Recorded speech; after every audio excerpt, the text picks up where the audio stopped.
தமிழ் உள்ளங்கள் அனைவருக்கும் என் காலை வணக்கம். நான் காலையிலே ஒரு வீடியோ போஸ்ட் பண்ணியிருந்ததை பார்த்தேன். ஆனால் கருத்து நல்லா தான் இருந்து, அவங்களோட தோட்டம் நல்லா தான் இருந்து, அது என்னென்னக்கி ஒரு கடை ஒரு 10 நாளாக மூடப்பட்டிருக்கு. மூடப்பட்ட காரணம் என்னென்னக்கி கணேஷ் விற்கிறாங்க, அதாவது போதை வாஸ்து அது விற்கிறாங்கங்கும்போது கவர்மெண்ட் என்ன பண்ணுறாங்க, அதை சீல் வச்சுருந்தாங்க. அதே இது இன்னும் கொஞ்சம் தூரம் தள்ளி போகிறாங்க. ரிட்டன் ஒரு இடத்துல அதே மாதிரி கூட்டமாக இருக்குது. அப்போ ஒரு பையன் கேட்குறான், அப்பா இந்த இடம் இவ்வளோ கூட்டமாக இருக்கே ஏன்ப்பா அப்படிங்கிறான்.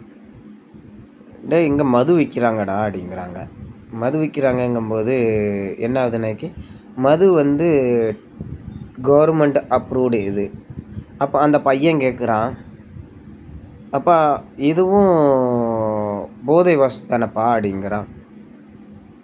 அவங்க சொல்கிறது, இது கவர்மெண்ட்டே விற்கிறதுனால இது போதைப் பொருளாக இருந்தாலும் அவங்களுக்கு லாபம் தர்றதுனால இது செல்லும்.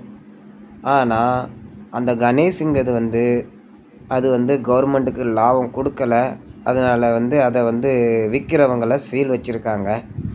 அதோட டேக்ஸ் அவங்களுக்கு கட்டுப்படி ஆகலைங்கிறதுனால அதை தமிழ்நாட்டில் விற்கக்கூடாது அப்படிங்கிற ஒரு சட்டம் வச்சுருக்காங்க அப்படிங்கிறத அந்த பையனுக்கு சொல்கிறாங்க.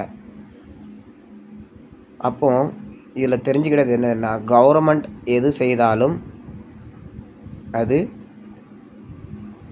கெட்டதாகவே இருந்தாலும் அது நல்லது.